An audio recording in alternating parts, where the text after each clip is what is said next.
New Mexico's public school superintendents are some of the top moneymakers in the state. And News 13 has learned a lot of superintendents are making big bucks just to quit. How much money that's costing everyone might surprise you. News 13's Chris McKee is on special assignment. To be paid for a job that is poorly done. When APS sent its new superintendent, Luis Valentino, packing after just 2 months, "You have failed us." his $100,000 buyout had a lot of parents ticked off. It's just a shame. Just seems like kind of a circus. He was the second APS superintendent forced out in the last year, coming on the heels of Winston Brooks's $350,000 parting gift. But Albuquerque is not the only school district playing the buyout game.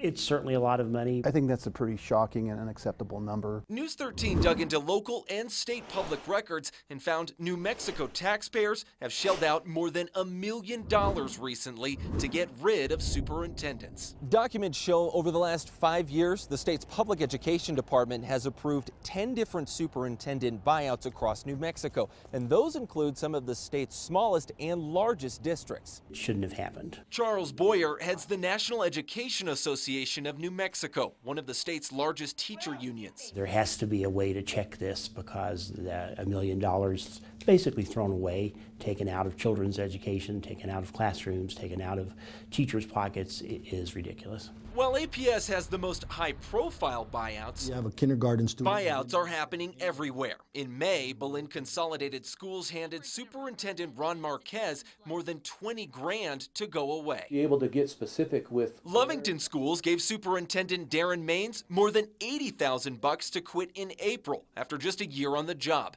In 2012, Santa Fe Schools paid Bobby Gutierrez $168,000 to hit the door. In the past 5 years, we've also seen superintendent buyouts in Jal, Ruidoso, Pecos, Bernalillo, Bloomfield, and Farmington, collectively paying out hundreds of thousands of dollars. Well, when you consider that starting teacher salaries in New Mexico are $30,000 or $33,000 now, that million would have bought a lot of beginning teachers. But one is her. The NEA says school boards need to stop buyouts. School districts should be more careful when they give multi-year contracts to superintendents. A more careful vetting of the candidate. He also thinks school boards need to get tough. When you have a superintendent who's not doing his or her job, you need to be brave enough to use the School Personnel Act to discharge that superintendent during the term of a contract. It simply requires proving just cause.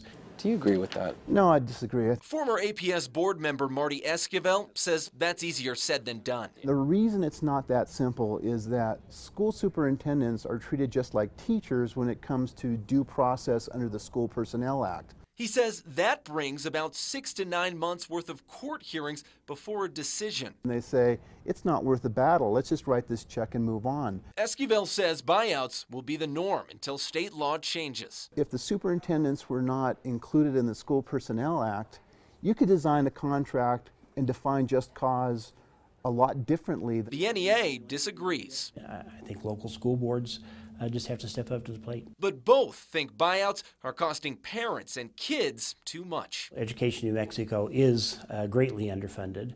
I think it is a lot of money. Chris McKee, KRQE News 13.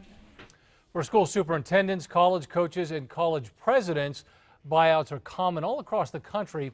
Without them, schools believe they would have a harder time attracting the best candidates.